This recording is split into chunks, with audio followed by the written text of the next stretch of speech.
Good morning.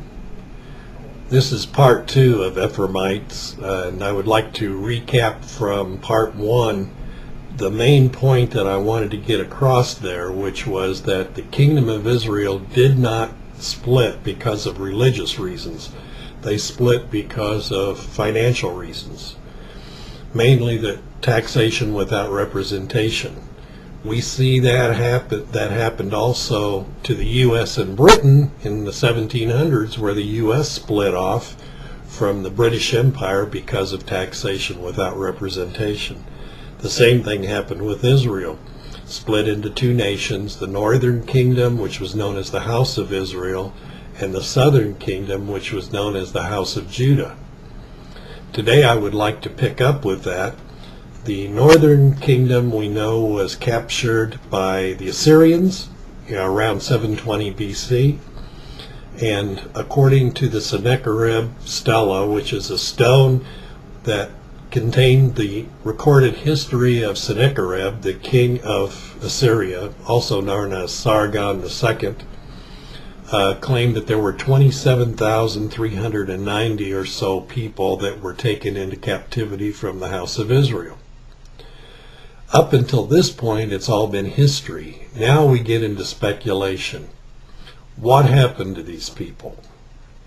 We don't know for sure. We don't know of any recorded history of these people, where they went to after the Babylonians captured Assyria.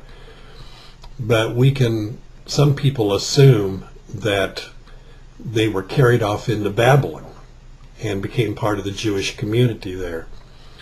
Personally, I feel that the second scenario is the best one, that they were incorporated into Assyrian society, and many of which probably left Assyria when they found out the Babylonians were going to overthrow the Assyrian Empire. If they did, then they probably would have moved north. It's amazing to see how this could have affected the population today.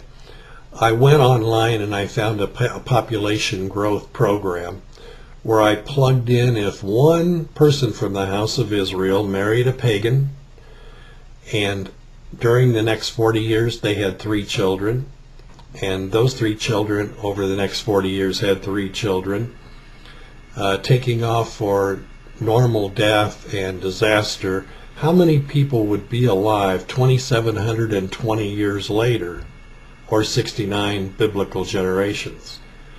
And it was amazing to see that the number came out to a little over 23 million people.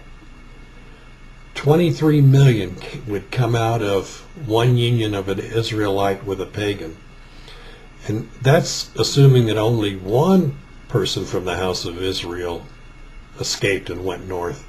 What if 5, 10, or even 100 people had? You can imagine the number of descendants that could be around today due to these people who left Assyria just before the Babylonian captivity. And that's not taking into consideration either the natural trade routes. We have to take that into consideration, that there were trade routes going on at the time. Countries were trading with countries. People were moving about. So it's not inconceivable that some of these people moved out of the Assyrian provinces.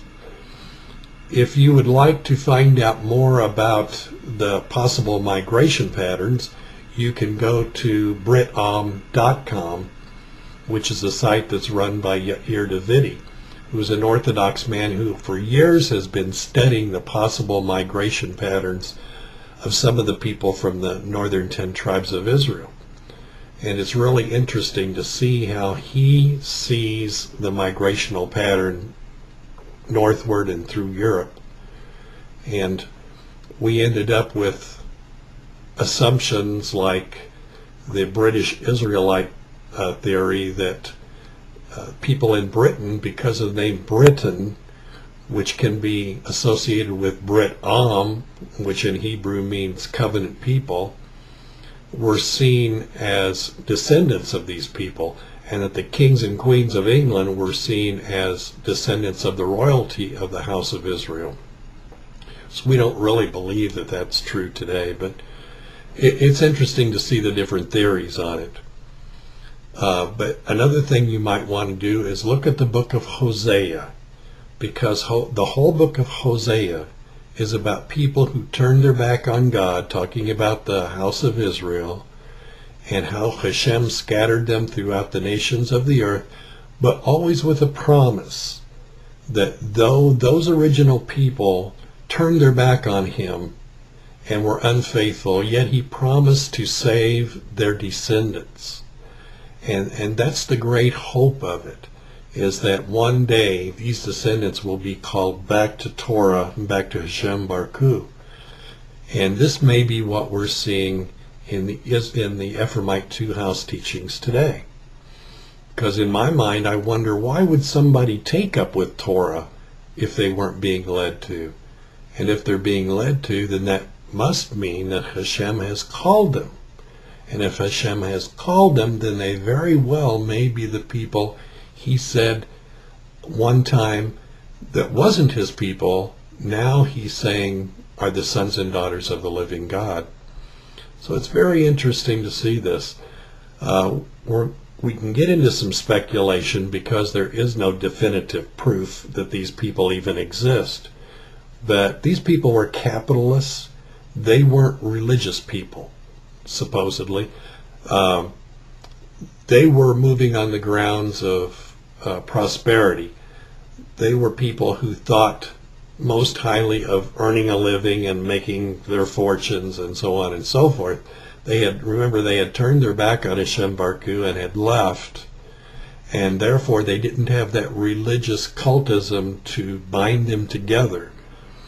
So they would have been people who would have easily assimilated into the nations of the earth and have actually become part of those nations. And we're going to take up in part 3 how we see that today. And I would encourage you to look into this and really take a good look at it. It's a very interesting thing, and it may explain a lot of things that are going on in the Messianic movement today. And it may change your mind about dismissing these people, because I believe what Gamaliel said back in the 1st century. If this is not of God, it will pass. But if it is of God, who are we to fight against it? Thank you, and have a very good day. Shalom.